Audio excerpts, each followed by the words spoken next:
भक्ति का ढोंग। एक बार नारद मुनि पृथ्वी लोक के भ्रमण को आए। घूमते घूमते नारद मुनि एक मंदिर के पास पहुँचे। मंदिर में भक्तों की भक्ति को देखकर उन्हें बहुत आश्चर्य हुआ। मंदिर में भक्तगण भगवान विष्णु की आराधना कर रहे थे। मंदिर के सभी भक्त भगवान के गुणगान करने में लीन थे।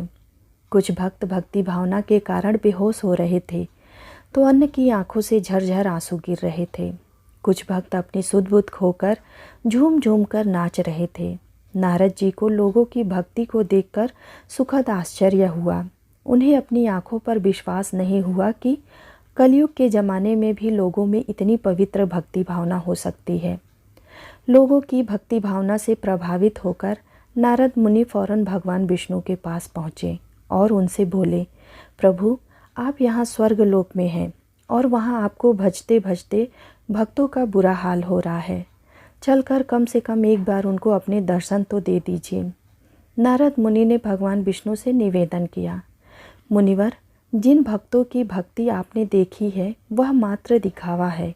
उनकी भक्ति में ढोंग है, सच्चाई नहीं। भगवान विष्णु ने नारद मुनि को समझाते हुए कहा, नहीं प्रभु, मुझे तो उनकी भक्ति में कोई ढोंग नहीं दिखाई देता है। मैं तो कहता हूँ कि आप एक बार चलकर उन्हें दर्शन अवश्य दें। नारद मुनि ने फिर विनम्र निवेदन किया। इस बार नारद मुनि के आग्रह को भगवान विष्णु टाल नहीं सके और बोले, ठीक है, कल मैं उनको दर्शन अवश्य दूंगा, पर उससे पहले मैं उनकी परीक्षा भी लूँगा। भगवान विष्णु ने अपनी बात रखी। दूसरे दिन भगवान विष्णु और नारद मुनि पृथ्वी लोक में आए। मुनिवर, आप भक्तों से जाकर कहें कि गांव के बाहर जो पीपल का पेड़ है उसके नीचे भगवान विष्णु पधारे हैं। भगवान विष्णु ने नारद मुनि से कहा, जैसी आपकी इच्छा प्रभु।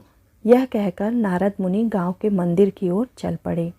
मंदिर पहुंचकर नारद मुनि ने देखा कि भक्तगण आज भी भक्ति में ओतप्रोत थे। भक्तगण, भगवान विष्णु आपकी भक्ति से प्रभावित होकर आपको दर्शन देना चाहते हैं। अगर आप प्रभु के दर्शन करना चाहते हैं तो फौरन गांव के बाहर वाले पीपल के पेड़ के नीचे पहुंच जाएं। नारद मुनि ने भक्तों को सुनाकर जोर से कहा। भगवान विष्णु की आने की बात सुनकर भक्तों में खुशी की लहर दौड़ गई। वे तुरंत गांव के बाहर पीपल के पेड़ की ओर दौड़ पड़े।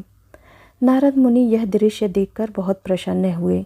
भक्तगण अभी कुछ ही दूर गए थे कि उन्हें रास्ते में चांदी के कीमती गहने बिखरे पड़े मिले। चांदी की कीमती गहनों को देखते ही अधिकांश भक्त रुककर उसे बटोरने में लग गए। चांदी के गहने बटोर कर वे अपने घर की ओर लौट पड़े। बचे कुचे भक्त अभी भी भगवान के दर्शन के लिए दौड़ रहे थे। कुछ दूर चलने पर उन्हें सोने के गहने दिखाई पड़े। सोने के गहने को देखते ही आधे से अधिक भक्त वहीं रुककर उसे बटोरने में लग गए। सोने के गहने बटोर कर वे भी खुशी खुशी अपने घर लौट गए। बाकी बचे दो चार भक्त बिना रुके भगवान के दर्शन के लिए पीपल के पेड़ की तरफ भाग रहे थे। नारद जी को बहुत बुरा लगा कि अधिकांश भक्त बीच रास्ते से ही लौट गए। फिर भी वे संतोष कर रहे थे कि दो चार भक्त अभी भी उनके साथ हैं। कुछ देर के बाद वे गांव के बाहर पहुंच गए।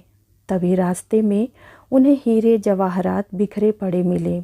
चमकदार हीरे जवाहरात को देखते ही सभी भक्तों का धैर्य टूट गया। भगवान के दर्शन की बातें भूलकर वे हीरे जवाहरात बटोरने में जुट गए। अरे, हीरे जवाहरात बाद में लूटना, पहले चलकर भगवान के दर्शन तो कर लो। नारद जी ने भक्तों को समझाया। अरे, भगवान के दर्शन के चक्कर में ही पहले चांदी और फिर सोने से हाथ गंवा बैठे हैं। हीरे जवाहरात रोज थोड़े न मिलते हैं। हीरे जवाहरात को छोड़कर हम भगवान के दर्शन की मूर्खता क्यों करें? हीरे जवाहरात बटोरते हुए भक्त ने एक साथ नारद मुनि से कहा। हार कर नारद जी अकेले ही भगवान विष्णु के पास चल पड़े। नारद जी को अकेला आते देख भगवान विष्णु हंस पड़े। फिर उन्होंने नारद जी को समझाया, मुनिवर, सच्ची भक्ति तो हृदय से होती है। उसके अलावा जो भी भक्ति की जाती है वह मात्र दिखावा ही होता है। जिनके अंदर सच्ची भक्ति होती है उन्हें मैं ज़रूर दर्शन देता हूँ। मुझे अपनाने के लिए मुझे हृदय में उतारना होता है। बाहरी दिखावे से नहीं। भगवान विष्णु की बातें सुनकर नारद मुनि की आंखें खुल गई। उन्हें भी विश्वास हो गया कि सच्ची भक्ति में बाहरी दिखावे की आवश्यकता नहीं होती है। उम्मीद करती हूँ आप सबको यह कहानी ज़रूर पसंद आई होगी। ऐसे ही नए नए कहानियों के साथ जुड़े रहने के लिए कृपया मेरे चैनल को लाइक और सब्सक्राइब ज़रूर कीजिएगा। धन्यवाद।